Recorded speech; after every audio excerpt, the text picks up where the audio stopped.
My name is Brian Conkle. I serve as Dean of Hendricks Chapel here at Syracuse University, and welcome to this Pan Am Flight 103 memorial service. As we begin, we acknowledge with respect the Onondaga Nation, firekeepers of the Haudenosaunee Confederacy, on whose ancestral lands Syracuse University now stands. Today, we remember those students, colleagues, family, and friends from Syracuse University and throughout Central New York who lost their lives 32 years ago today at 2:03 p.m. Eastern Standard Time as Pan Am Flight 103 exploded over Lockerbie, Scotland. Each year on this date and time, we gather here in Hendricks Chapel to look back and to act forward. This year, only myself and several of our chaplains will come together physically in this space and later also at the Wall of Remembrance.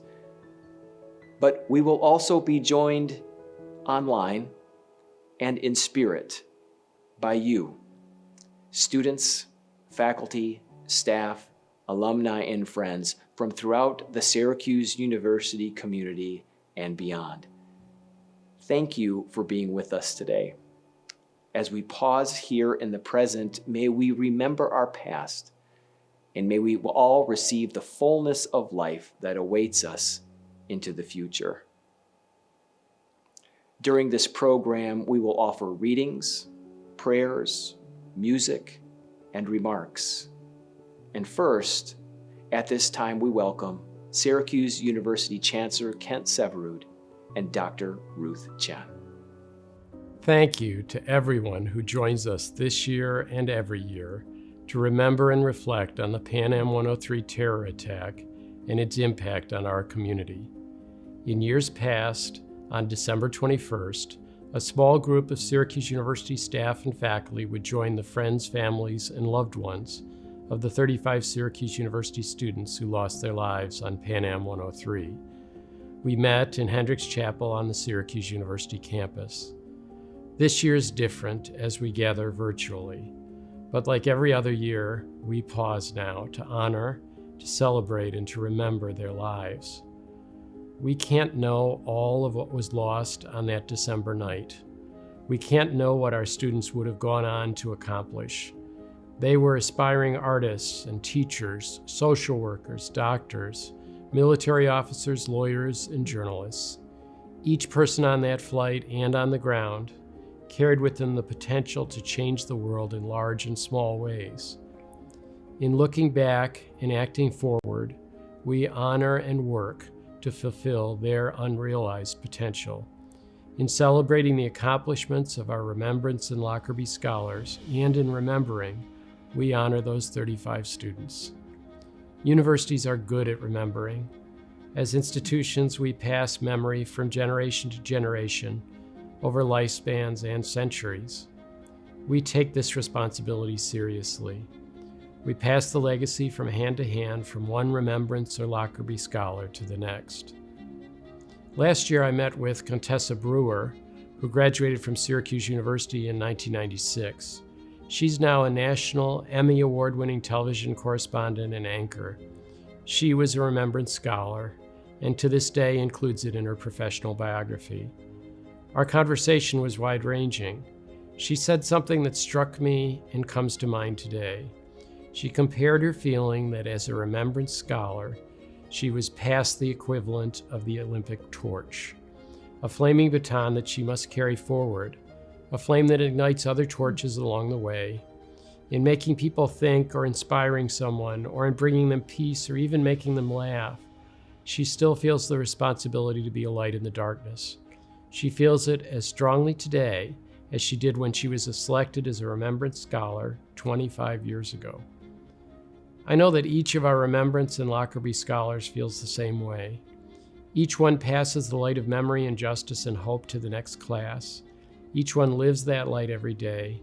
Each brings comfort that loved ones may be gone but are never forgotten. I can think of no better legacy than this. Even as we live through a global pandemic that prevents us from being in Hendricks Chapel together in person, we still mark this solemn anniversary together. Whether in person, online, or in spirit, we pause from our busy lives to observe this memorial and pass this torch.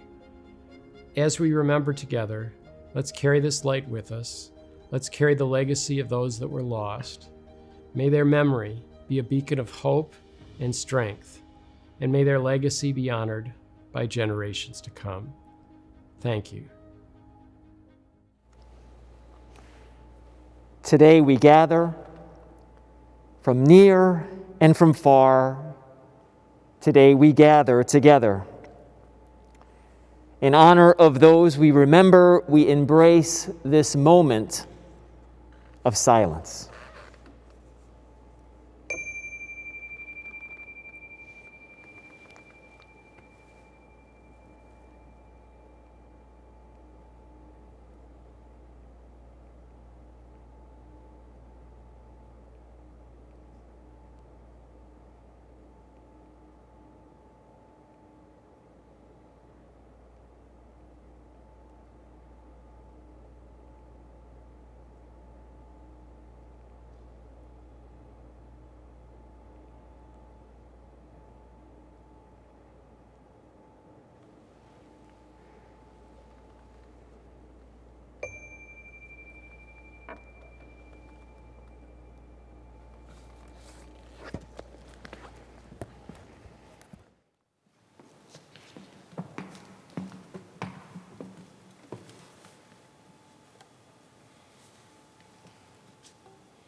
In honor of the deceased, I offer this prayer. We gather to remember and honor the lives of all those who perished on that fateful December day. They were our students, our friends, our family, and we love them all. We confess that the years have not diminished their place in our hearts. We continue to remember and pray for them this day and all days. May their souls know deep peace and everlasting joy. May their memories live forever and their legacies transform a world of violence into one of peace and justice. Amen.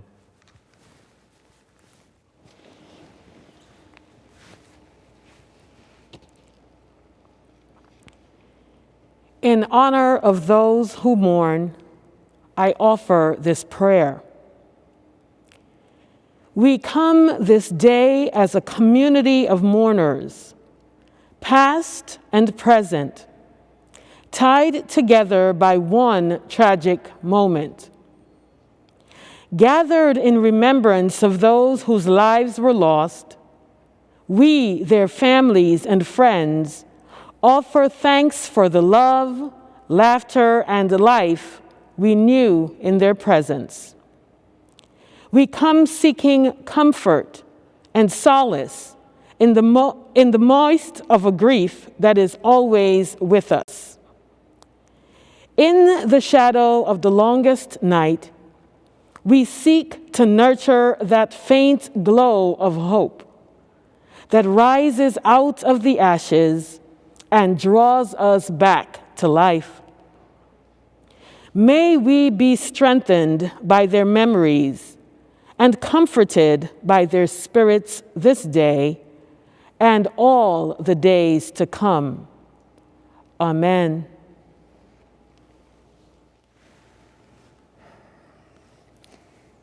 In the aftermath of the Pan Am Flight 103 bombing, Syracuse University as an institution and as a community promised that we would not forget our students and we would hold their memories in our hearts.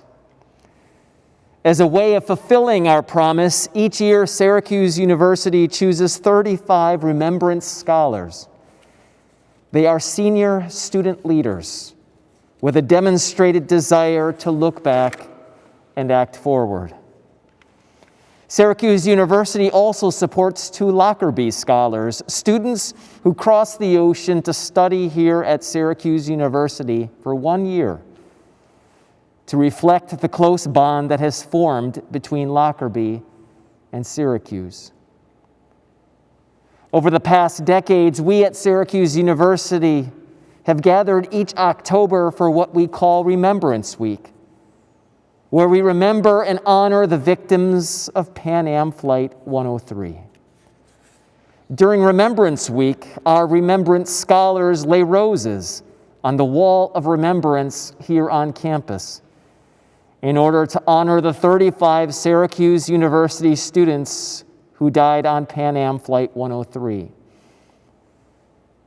Our Lockerbie Scholars also lay roses in order to honor the 11 residents of Lockerbie who died on this day 32 years ago, and also to honor Andrew McClune, a Lockerbie Scholar who passed away during his time here in Syracuse from 2002 to 2003.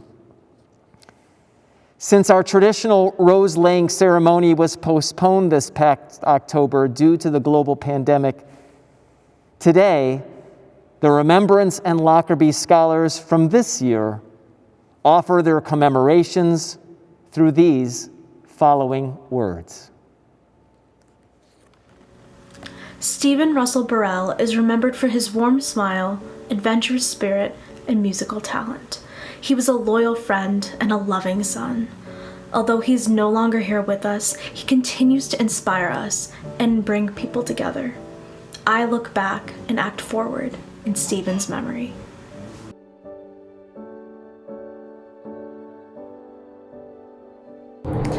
Kenneth was a Cornell student who had a desire to create meaningful work rooted in knowledge and skill. For Kenneth, asking the why was just as imperative as learning the what. He understood the importance of living a life filled with irony, laughter, art, and humanity.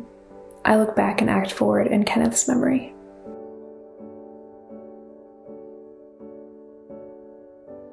Stephen J. Boland was a son, a brother, a friend to many. He was a magnet. Everyone was attracted to his love for life. He was unapologetically optimistic. In his honor and his love for the Beatles, I vow to take a sad song and make it better each and every day. I look back and act forward in Stephen's memory.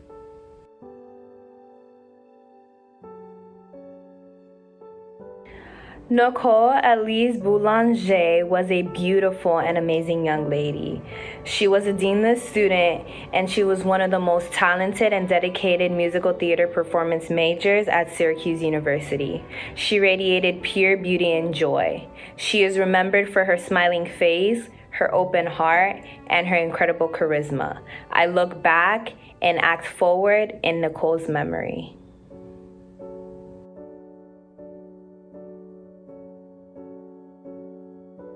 Timothy Michael Cardwell was a skydiver, chorus member, captain of the soccer team, and Army ROTC cadet.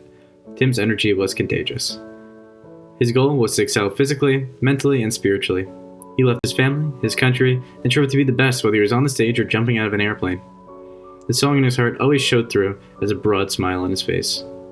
I look back and act forward in Timothy's memory.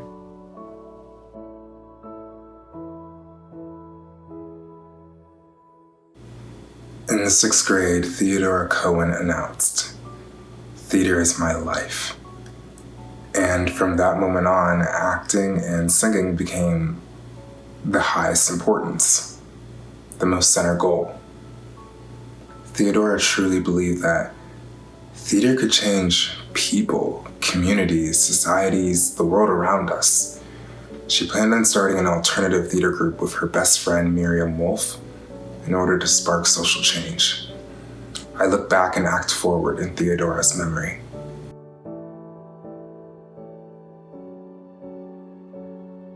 Eric Coker had a real love for life and people. He was joyful, clever, compassionate, and enjoyed a good political debate. He had a strong drive to pursue his passions like photography and hiking, and was described as someone others could turn to on a bad day. He knew how to make others laugh and smile and never failed to brighten the room. I look back and act forward in Eric's memory.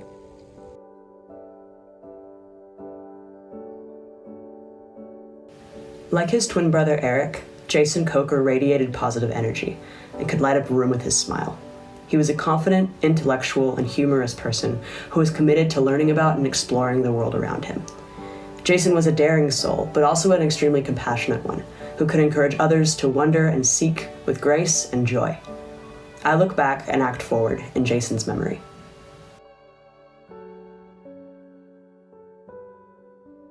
Gary Leonard Colasanti had a passion for life. Talented and compassionate, Gary was an award-winning artist, a well-rounded athlete, and a respected brother of Sigma Alpha Epsilon. He is perhaps best remembered for his ever-present smile and kindness to all. I look back and act forward in Gary's memory.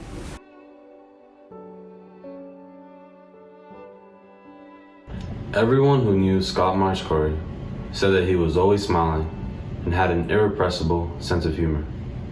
He loved Syracuse University and once dyed his hair to bright orange to show off his school pride. I look back and act forward in Scott's memory.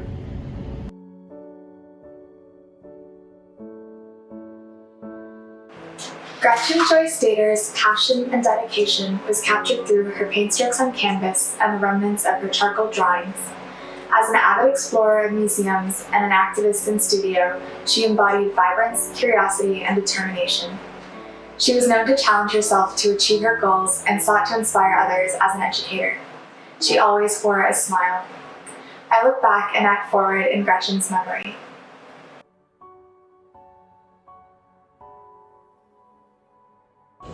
Shannon Davis never outgrew the child in her. Instead, she embraced it.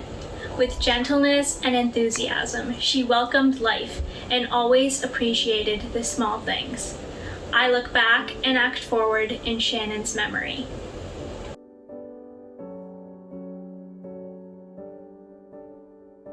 Turhan Ergin lived his life by these words. Far better it is to dare mighty things, to win glorious triumphs, even though checkered by failure, than to take rank with those poor spirits who neither enjoy much nor suffer much, because they live in the gray twilight that knows not victory or defeat. Whether he was on stage, on the field, or in the classroom, Turhan always jumped at the opportunity of new experiences and adventures. I look back and act forward in Turhan's memory.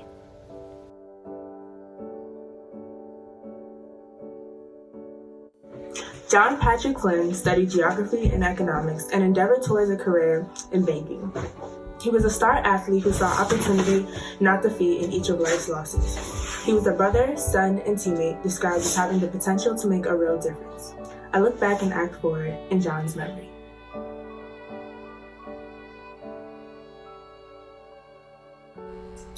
Pamela Elaine Herbert, or Dimples, was a force.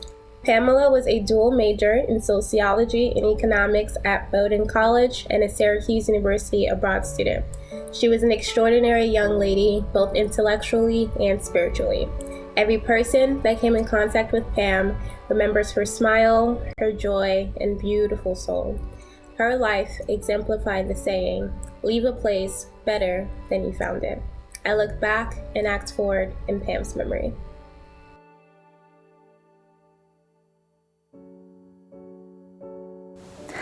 Karen Lee Hunt was described as a light that touched the souls and hearts of many. She was a daughter, a sister, a writer, an empathetic friend, and a caring person who wrote this poem for a friend. Something has happened to keep us apart, but always and forever you're in my heart. Someday soon, from now till forever, I'll meet you again and we'll be together. I'm not sure how and I'm not sure when. Together, forever, somewhere, my friend. I look back and act forward in Karen's memory.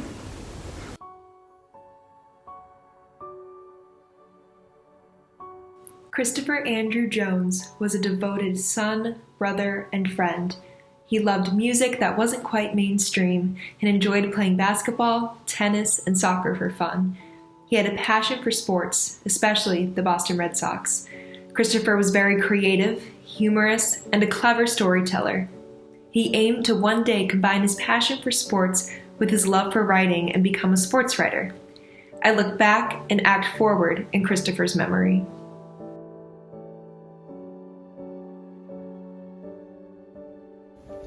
Julianne Frances Kelly was a true friend, one that anyone would have been lucky to have.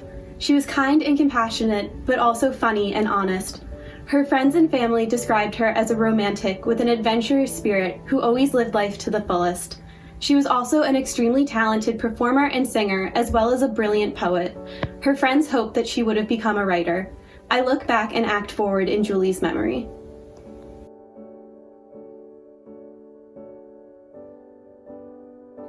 Wendy Lincoln radiated beauty, laughter, and love. She was a dedicated friend and daughter. No one was a stranger to Wendy. Wherever she went, she would strike up a conversation with anyone and everyone. Friends remember Wendy for her artistic talent, vibrant dancing, and contagious laughter. One of her closest friends, Linda Udo, recalls her knack for laughing at even the most puerile jokes. She describes Wendy as one to never leave your side, in person and in spirit. I look back and act forward in Wendy's memory.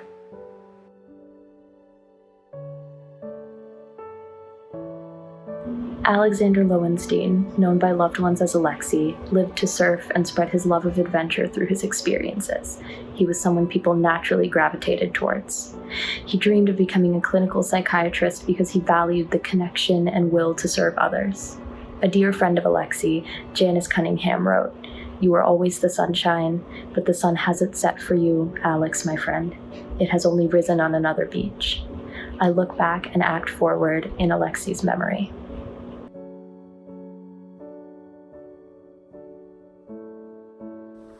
When Suzanne Miazga was in London, she wrote that she wanted to live life, not just exist. She was a kind, patient, and enthusiastic woman who always found a reason to smile. A graduate student in the School of Social Work, Suzanne dedicated her life to serving others. She's remembered as a compassionate soul whose positive attitude towards life brought absolute joy to all those who knew her. I look back and act forward in memory of Suzanne.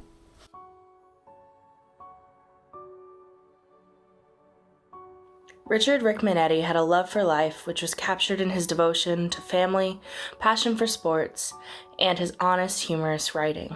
As an aspiring writer, he kept daily journals in which he offered witty life advice as well as wise, thoughtful perspectives on how to make the best of every situation. The closing words of Rick's philosophy of life say, "Don't sit back. Make the most of everything. Do all you can while you can. Life is a one-time deal. The opportunity is here. Stop looking past it." I look back and act forward in Rick's memory.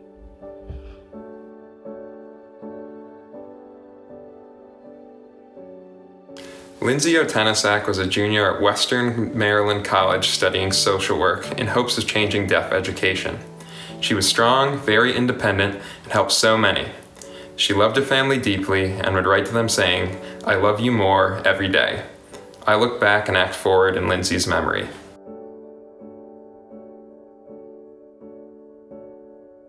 Peter Pierce was a talented architect, a loving husband, and a caring father.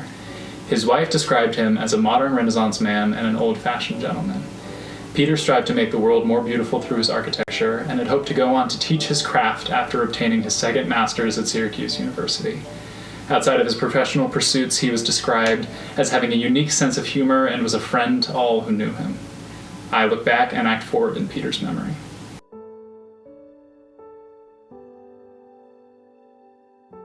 Sarah Phillips had a brightness for life, so much so that the sun has a symbolic meaning to her and her family, something that I fortunately have been able to understand and personally experience. In her senior yearbook, she quoted the following quote from Emily Dickinson, that "It will never come again is what make life so sweet." She was a lover of Shakespeare, an avid skier, and a friend to so many. Sarah had a smile as infectious as her laugh and a beauty that radiated from the inside out. I look back and act forward in Sarah's memory.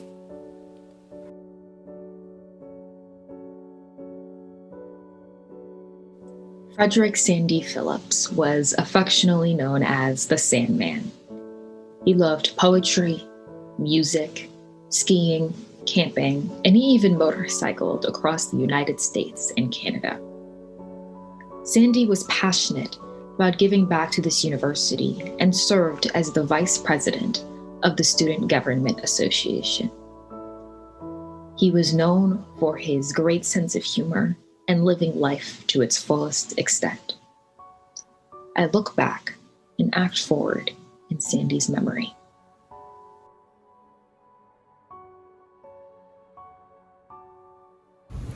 Louise Luann Rogers was a Maryland Institute College of Art student studying abroad through Syracuse University. She enjoyed studying fine arts and photography. She was described as a vivacious, fun-loving, caring, and a very loving young woman.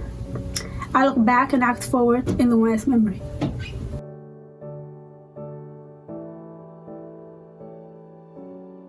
Thomas Schaus was a history and government major who decided to study in London because he considered it to be the birthplace of democracy. After graduation, he planned on becoming a lawyer. He was described as a sponge. Every experience or piece of information you could give him, he would absorb. Determination, family, and ambition defined Thomas. I looked back and act forward in Thomas's memory.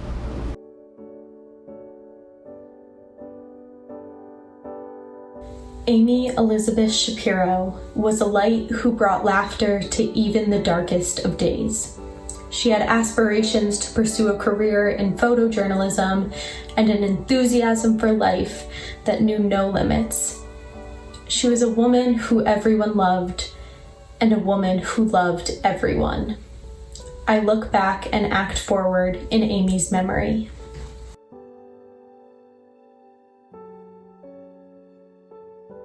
Cynthia Jones Smith was a talented artist, an avid shopper, and a sister of Delta Phi Upsilon. She was described by her friends as never without a smile on her face, a giggle in her voice, and a kind word on her lips.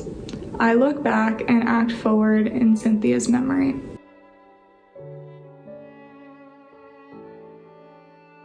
Mark Tobin dreamt of becoming a television sports announcer, a storyteller. He passionately chased his dream and many others with optimism. He valued family and friends above all else, and he led his life with genuine joy and love. I look back and act forward in Mark's memory.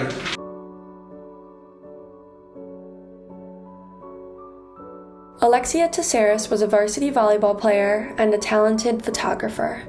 Her mother once said she believes Alexia would have become an engager and a contributor to society in whatever she decided to do. She was sensitive, bright, and ambitious, and she poured all of that into her photojournalism. Alexia believed that we cannot live in fear and hoped that her life's work would one day make a difference in a world torn by injustice, conflict, and human suffering. It has. I lay this rose on behalf of Alexia and act forward in her memory.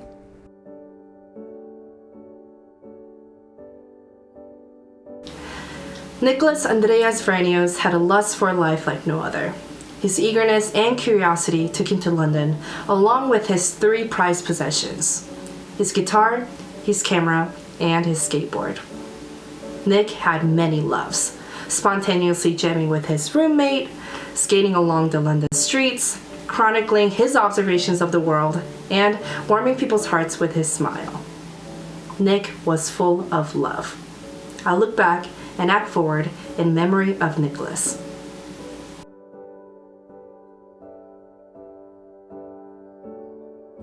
Keisha Whedon had a passion for helping and serving disadvantaged children. She took this passion with her to London, where she volunteered with immigrant children to supplement her coursework. Her mother remembers her as a lovable person who loved people and whom people loved. I look back and act forward in Keisha's memory.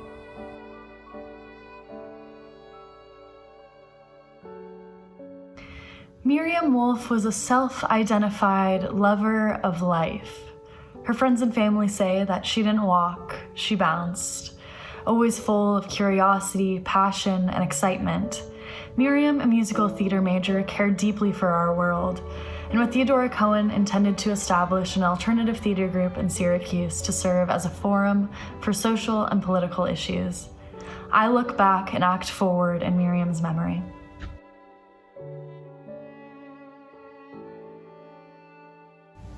The 11 residents of Lockerbie that died on the 21st of December 1988 were men, women and children.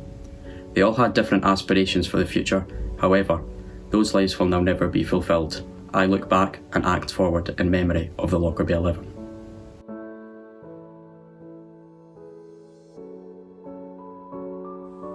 Andrew McClune was a Lockerbie Scholar who travelled to Syracuse in 2002. He had dreams of joining the Royal Air Force, and he founded Syracuse University's curling team. Andrew is described as being highly ambitious and always on the move. I look back and act forward in Andrew's memory.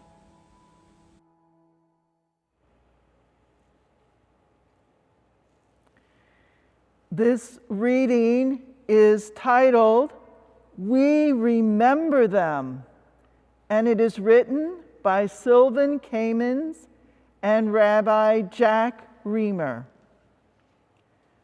At the rising of the sun and as it's going down, we remember them.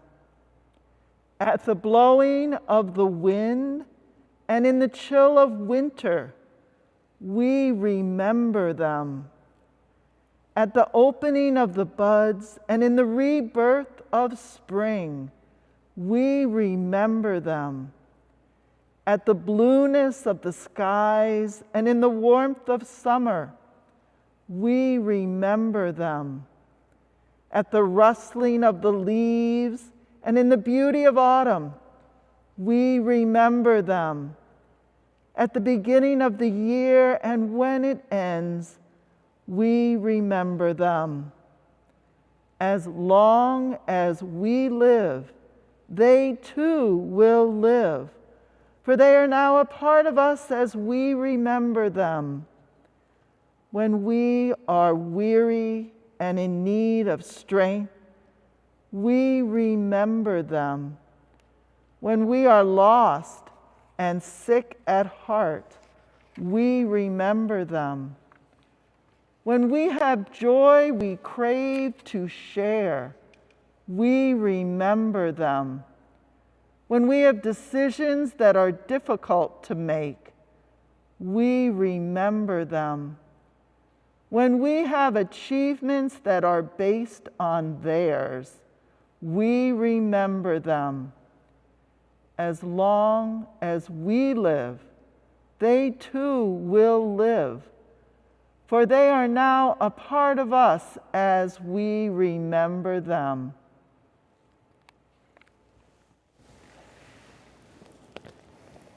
In honor of our pursuit of peace, I offer this prayer. We gather as a global community, uniquely woven together by our persistent pursuit of hope. Rising up from the ashes of tragedy, we proclaim our commitment to creating a better, more just world. In remembering our past, may we ignite a fierce passion for the future that propels us beyond boundaries of division and unites us in the common quest of life's most precious gifts: faith, hope, and love. Today, in the shadow of the longest night of the year, we confidently declare that love and life shall always triumph over fear and violence. Help us to know that the light of love can never be extinguished as long as we tend to it by acts of compassion, justice, peace, and reconciliation. Encourage us that by joining together, we can create a living legacy through our actions in the world. Amen. As the Krause College chimes now ring across our campus and also within our hearts, at this time we proceed to the wall of remembrance. As the chaplains and I walk to the wall, those viewing online will receive a series of images and also several tributes and recollections that were submitted during the registration process for this program.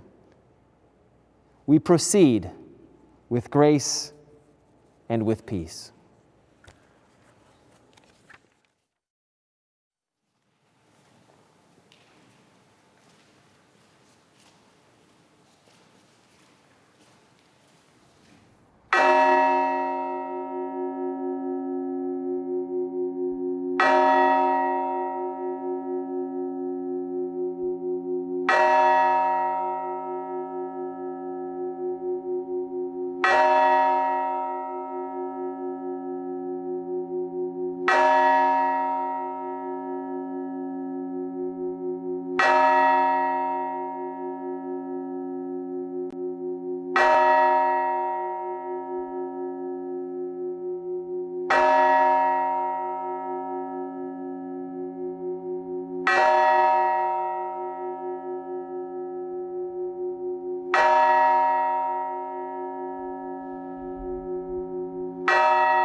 As we gather here at the Wall of Remembrance of Syracuse University, we are reminded that Pan Am Flight 103 brought the world together through a collective grief.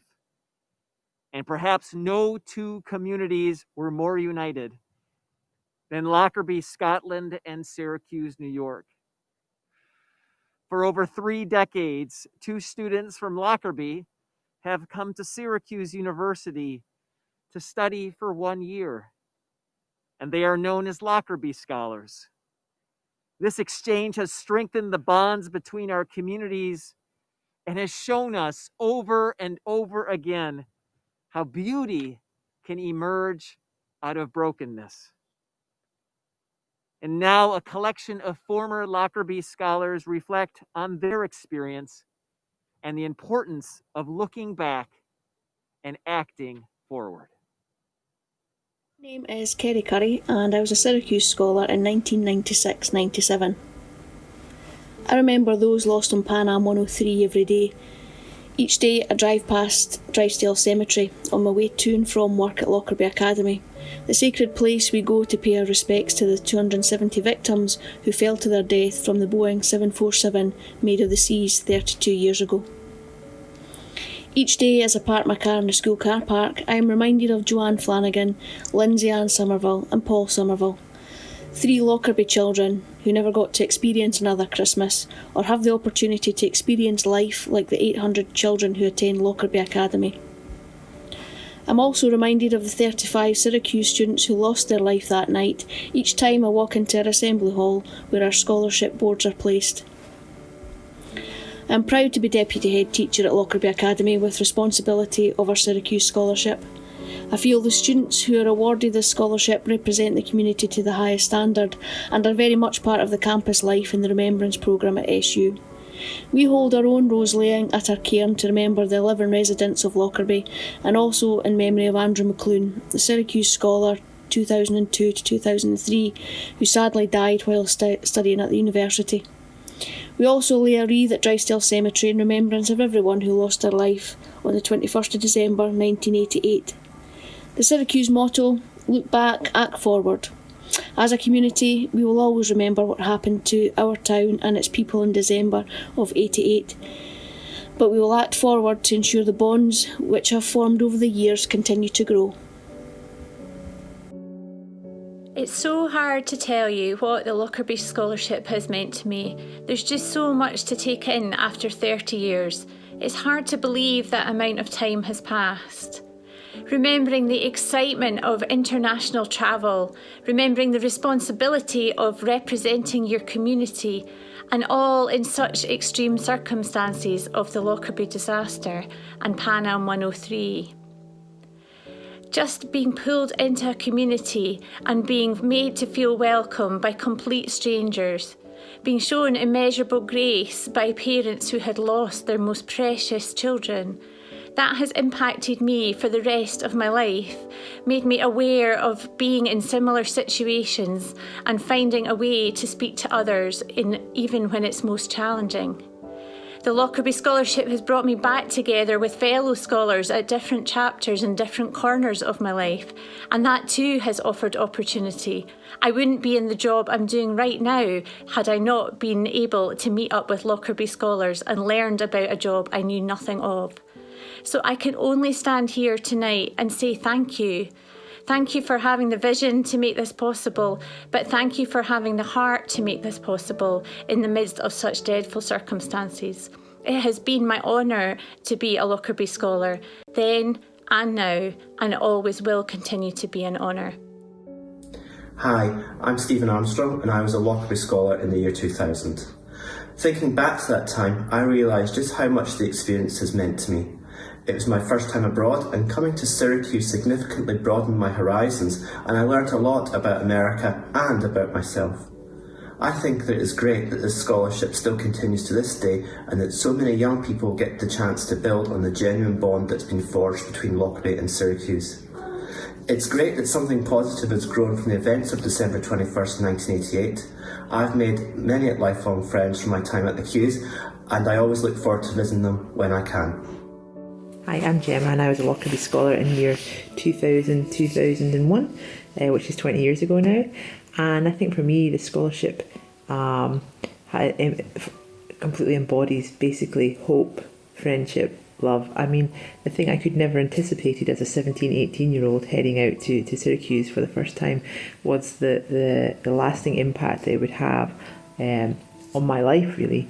The friendships that I made in Syracuse, the connections and bonds that I made with people, and basically we've all these people we've kept in touch for 20 years now. I have a particularly close friendship with my former roommate. We were the most different people in the world, and yet we have over the last 20 years managed to catch up, keep in touch. We've watched each other's families grow, and that's a really special bond. And I know that it's not just me that's experienced that. I think that's something that all the Lockerbie Scholars have experienced, and I think that's what the scholarship really for me is about. It's about building friendships, it's about love, it's about a sense of hope, and it really is about remembering and honouring the lives that were lost in that tragic event. And I can't really think of a better way to do it, and I think as long as this continues, we will never forget these students who lost their lives that terrible evening. And yeah, it's a very, very special thing to be part of, and I'm very proud to have been a Lockerbie Scholar. Hello, I'm Erin McLaughlin, and I was a Lockerbie Scholar in 2003-2004 and a Remembrance Scholar in 2006-07. I've always appreciated how strong the connections between Lockerbie and Syracuse have been, and I'm honoured to be part of that story. I'm so proud to be part of this connection, and being a Lockerbie Scholar was life-changing for me. With the help of some incredible SU administrators such as Judy O'Rourke, I was able to complete my studies at SU, go on to study at New York University, and continue to live and work in America. I'm still here 17 years later. As a Remembrance Scholar, I felt it was a great privilege to research the archives and honour the memories of the students who lost their lives over Lockerbie. That connection will always be with me. As the network of scholars increases and we remain connected to each other and to Syracuse University, we're committed to ensuring that the memories of those who died will never be forgotten. Being a Lockerbie Scholar has meant a great deal to me. I think, first of all, coming over to the States at 17 really gave me a different perspective than a lot of 17-year-olds have the opportunity to grasp. It really forced me to grow and be independent, and I forged many really important friendships along the way. One of the things I'm most grateful for that has come out of the scholarship is the fact that I now have so many aunts and uncles and American mums and dads across the United States, and those relationships I really cherish. I think really one of the most important lessons that have come out of being a Lockerbie Scholar and interacting with the Remembrance Scholars and meeting, victims' families, really it's taught me that as much as we may want to change the past, we can. But the joy of it is that we do get to decide how we shape the future. And although that's a huge responsibility, it's such a privilege. So for me, that's why I'll always look back and act forward. Hi, I'm Joseph. I was a Lockerbie Scholar for the 2018-2019 academic year. So when I was asked to do something for this year's event, it took me a moment to stop and to think about what I was going to say and what being a Lockerbie Scholar really means to me. And I think that essence of taking time to pause and to reflect is really the main aspect which hits home. Finding solace in commemorating what was such a tragic event, remembering the lives and dreams that were lost in that fateful night, but also using that moment to harness those lost hopes and dreams. Embodying the Remembrance Scholar motto of look back, act forward. Not letting those memories and dreams fade, and carrying on their flame. At that point, seeing these moments of reflection, realising just how fragile the world around us is, appreciating what we have and the dreams we hold, has an everlasting impact on you. And for me, I think the Lockerbie Scholarship embodies this. It creates something so beautiful out of something so tragic. And so, it was truly the honour of a lifetime to represent my town and play just a small part in the effort to strengthen the bonds between Lockerbie and Syracuse, something that's created so much good out of something so evil. And the promise to act forward is an honour that I will carry with me for the rest of my life.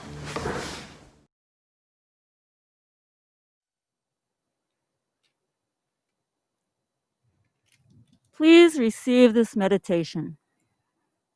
We gather in friendship, both near and far. We gather in community, both near and far. We gather with sorrow, both near and far. We gather with hope, both near and far. We gather today and together, both near and far. Let us engage in the power that connects us all. Let us pause and be together in the name of all that is good. May all be well. May all be whole. And may all be peaceful. May no harm come to us. May we all have patience, courage, understanding, and determination to meet and overcome our inevitable difficulties, problems, and struggles in life. May all beings across the world be well, whole, and peaceful. May no harm come to them. May all also have patience, courage, understanding, and determination to meet and overcome inevitable difficulties, problems, and challenges in life. As we gather, may this all be so. When we gather again, may this all be so.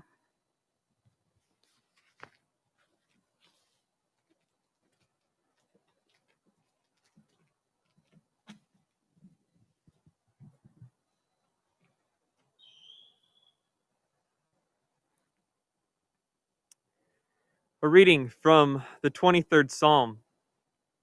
The Lord is my shepherd, I shall not want. He maketh me to lie down in green pastures. He leadeth me beside the still waters. He restoreth my soul. He leadeth me in the paths of righteousness for his name's sake.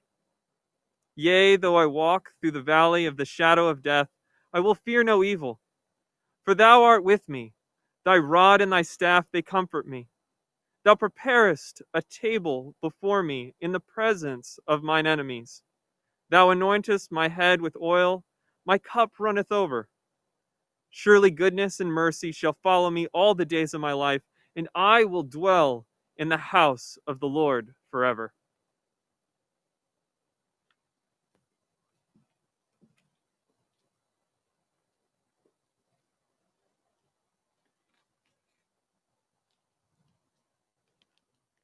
Please receive this blessing.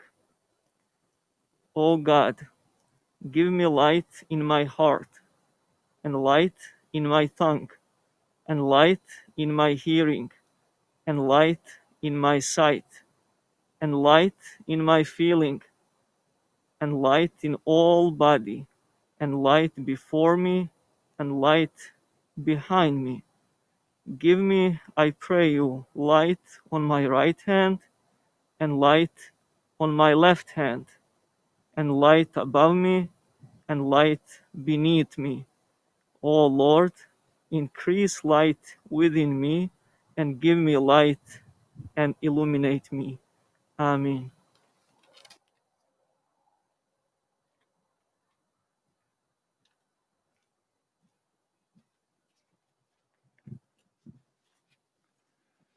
A peace prayer from St. Francis of Assisi. Lord, make me an instrument of your peace. Where there is hatred, let me sow love. Where there is injury, pardon. Where there is doubt, faith. Where there is despair, hope. Where there is darkness, light. Where there is sadness, joy. O divine Master, grant that I may not so much seek to be consoled as to console, to be understood as to understand, to be loved as to love. For it is in giving that we receive, It is in pardoning that we are pardoned, and it is in dying that we are born to eternal life. Amen.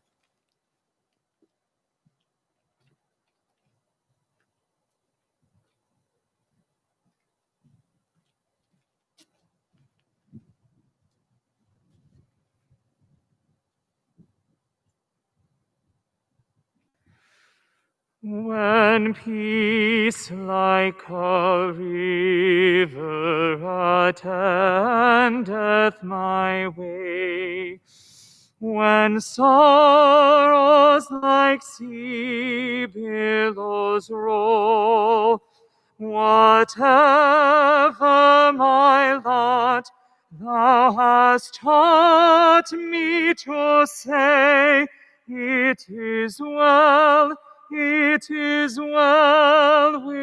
my soul. It is well with my soul. It is well with my soul.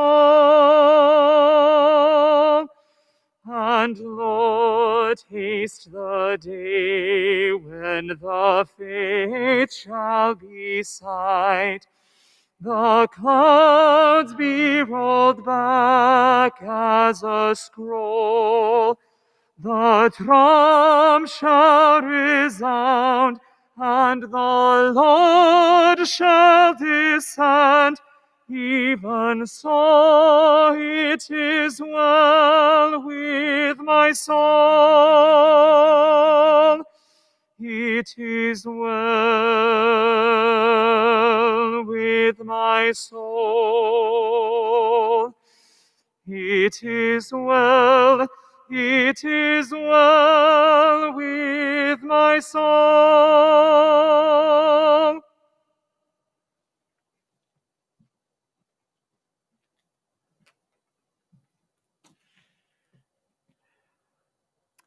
As we conclude this ceremony, we give thanks for all those responsible for making this time together possible.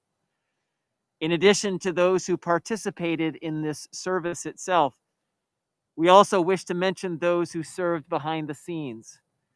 Vanessa St. Ogermen, Heather Ryerson, Kelly Radowski, Judy O'Rourke, Kate Ludwig, Corey Miller, Ron Teal, the staff of Hendricks Chapel, especially Alex Snow and Delaney Van Way, and Brian Simons, our producer for this ceremony. Following this final blessing, our viewers online will receive a full listing of the 270 names we remember this day. And those online will also receive additional written reflections from those who submitted their thoughts throughout the registration process. For those of us gathered here in person, we recognize that many others have gathered with us in many other places and spaces around the country and world. Across the miles and across the emotions, this circle is full this day. With students, faculty, staff, alumni, and friends, while not in body, but surely in spirit and in truth. 32 years ago this day, the world fell into darkness as 270 lives were lost.